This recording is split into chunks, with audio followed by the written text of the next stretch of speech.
What's going on, YouTube? It's Donnie B all day, bringing you another knife, this time from my front yard instead of my backyard. So basically, I'm bringing you, in front of some of the light traffic, I'm bringing you another frost knife. This is a 9-inch overall. It's called the Swamp Bear Hunter. Now, they made their name, Frost Cutlery, on making some pretty wild fantasy knives. And this is kind of a cross between one of those wild fantasy knives and a hunting knife. It's not much of a hunting knife. It's more of a fantasy knife. But it is what it is. It's 9 inches. It's got wooden scales. It's got the little hammer end with the lanyard hole. It does have a choil, which is really nice, and a false edge on top, which isn't so narrow or so falsely sharpened that you can't use your thumb on top, and that's a good thing. The frost stamp is actually etched in there really well, and it makes for a very, very attractive little knife, actually. Now, this thing right here is, I don't know what intentions they had for this thing. I'm assuming it's for a little thumb holder right here, because if I use the tip of my thumb this way, it actually fits in there and it doesn't feel so bad. It's got a nice little edge. It's got attractive scales that are on the thinner side. There's not much girth, not much width in these, and not much shape done into them. You can see it's just boop right there, simple. Does have a little palm swell, and if I had smaller hands, I would assume that this knife is really comfortable. But being a big-handed guy, it's just okay. But we're not talking about how does it fit in my hands all day. We're talking about how will it perform as a knife. So that's what we're going to do right now, is we are going to go perform with this knife. Let's go. All right, so one of the most important things about a knife is, does it cut?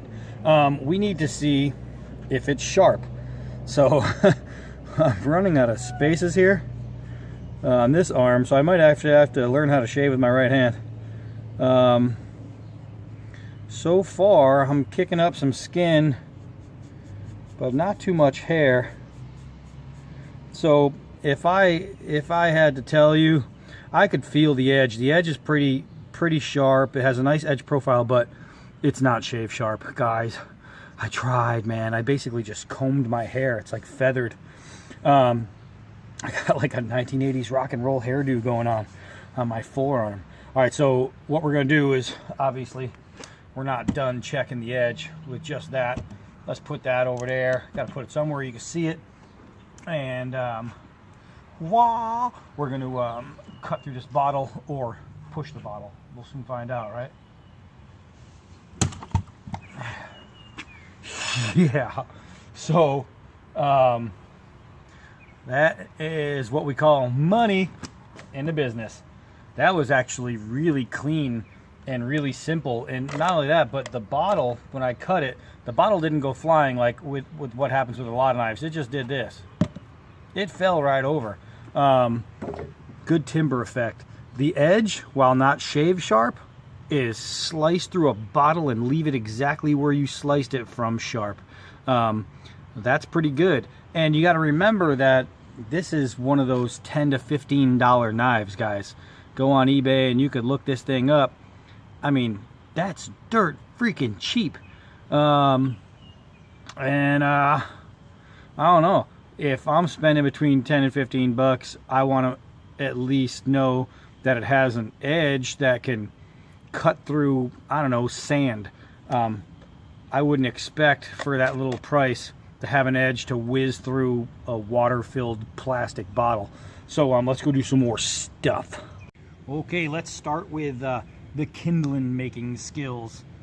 Now, here's the thing. It does have a false edge on top, so you're probably going to tear up if you're trying to make kindling. You might tear up some batons, but who cares? They're free. This came off a tree. I didn't buy this from frickin' Ace Hardware. So let's get that again.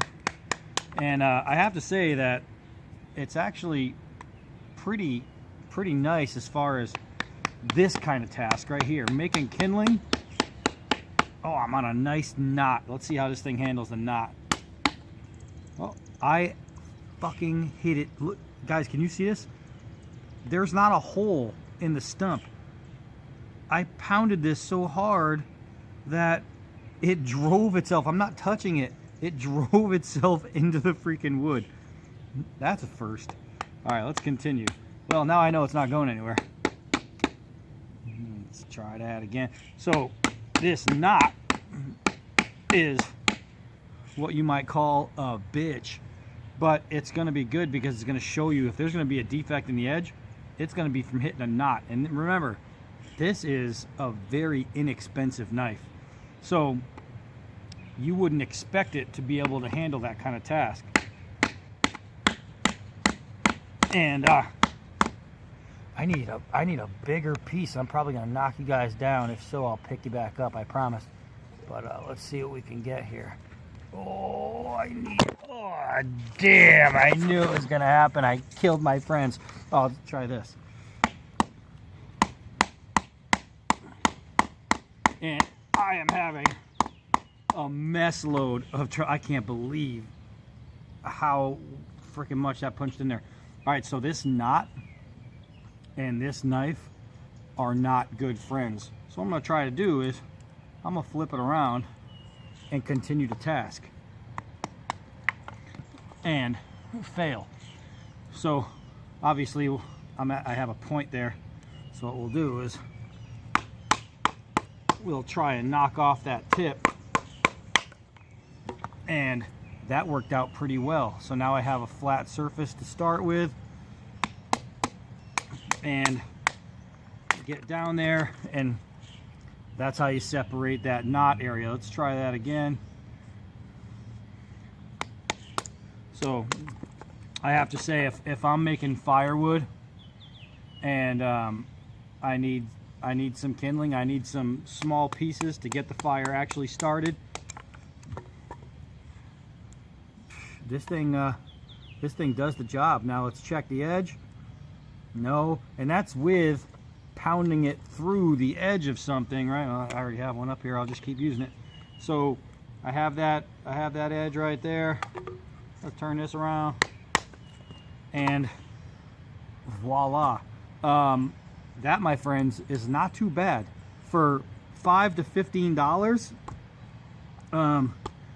You have a knife that can baton the way this thing can on, you know, smaller pieces.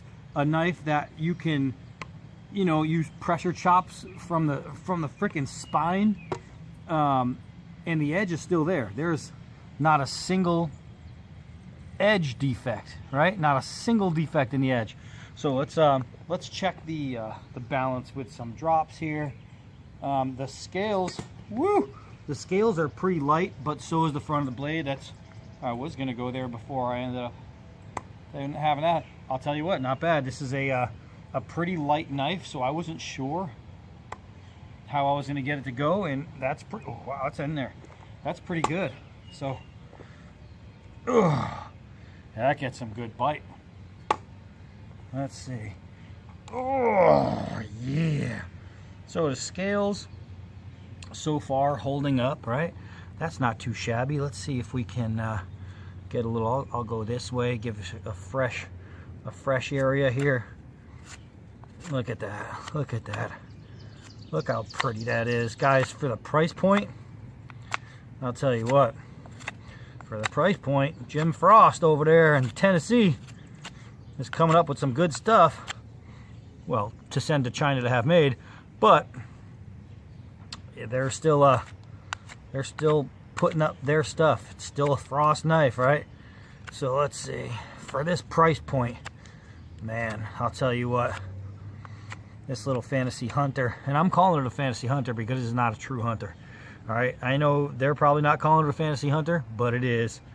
I like how it's got the little recurve there in the actual edge. Oh my goodness. Holy mackerel. It might not be shave sharp as far as hair is concerned, but you can feather stick your own hair. I mean, it makes the sweetest, lightest little feathers. Look at those. They are so light, and the edge profile is actually pretty good. All right, look at that. Guys, this is freaking between 10 and 15 bucks, somewhere in there. And it's handling everything. Now, I don't know how well these scales are on there. There's 3 pins. They're pretty thin scales. I don't know how long they would last, you know, things like that, but they're lasting right now. As far as fit and finish is concerned, you know, there's a price point on this knife. It reflects it. I don't even know if you're going to be able to see it because it's so minor, but right here, yeah, you can see that. See how the scales pull away a little bit? That's pretty much it. That's as far as fit and finish. Right here is a little crooked on the grind right there. Let's see. I mean, I'm really looking, guys. The fit and finish on this little knife is actually pretty good. The grinds are even.